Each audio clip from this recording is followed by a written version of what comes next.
Introduction. The Battle of Stalingrad emerged as a brutal military conflict that unfolded during World War II, pitting the Russian forces against those of Nazi Germany and the Axis powers.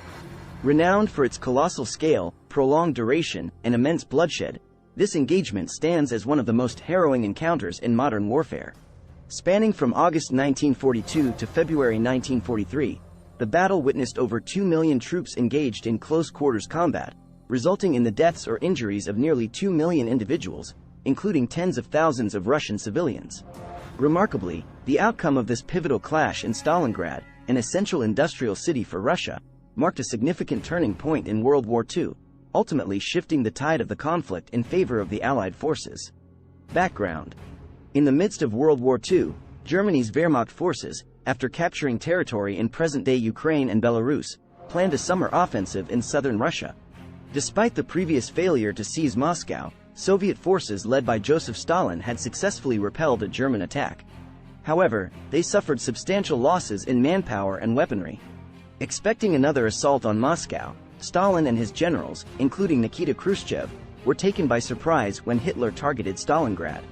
The city held industrial significance for Russia, producing crucial goods such as artillery, and the Volga River served as a vital shipping route.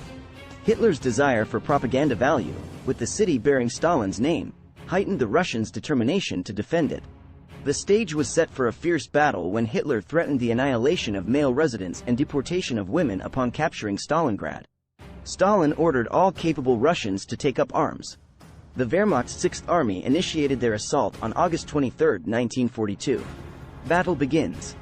Russian forces initially managed to halt the German Wehrmacht's advance in brutal skirmishes north of Stalingrad, resulting in over 200,000 Russian casualties. With prior knowledge of Hitler's plans, the Russians evacuated crucial resources but kept the city's residents to boost morale. The Luftwaffe quickly made the Volga River impassable and carried out numerous airstrikes on the city, causing unknown civilian casualties and enslaving tens of thousands in German camps. By September, the Luftwaffe dominated the skies, leaving the Russians desperate and resorting to civilians joining the fight. Despite heavy losses and a devastated city, Stalin ordered his forces to stand their ground. Russian reinforcements and a counterattack led to a defensive ring around Stalingrad, trapping the German and Axis troops. The Russian blockade and harsh winter weakened the trapped Germans. Russian generals exploited the advantage of the brutal winter and surrounded the German forces, cutting off vital supplies. The Axis forces were stretched thin, and German attempts to relieve Stalingrad failed. Despite the dire situation, Hitler refused to surrender. Battle ends.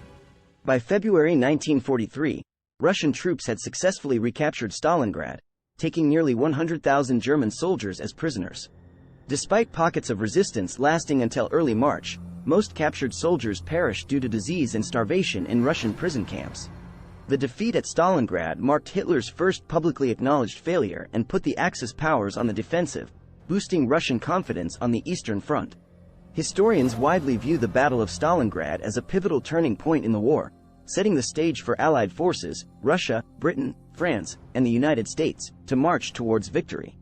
In February 2018, the city, now known as Volgograd, witnessed Russian commemorations for the 75th anniversary of the battle's conclusion, honoring the resilience of those affected by the devastating conflict.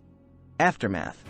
The German public was informed of the defeat at Stalingrad in late January 1943, marking the first public acknowledgement of failure by the Nazi government.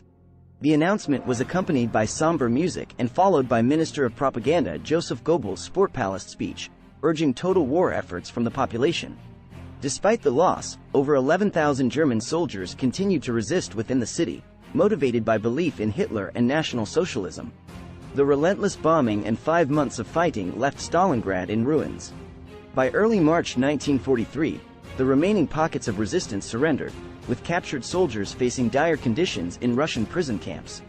Out of the approximately 91,000 German prisoners, only about 5,000 survived. Senior officers were used for propaganda purposes, while General Friedrich Paulus testified in the Nuremberg trials. The last survivors were repatriated in 1955,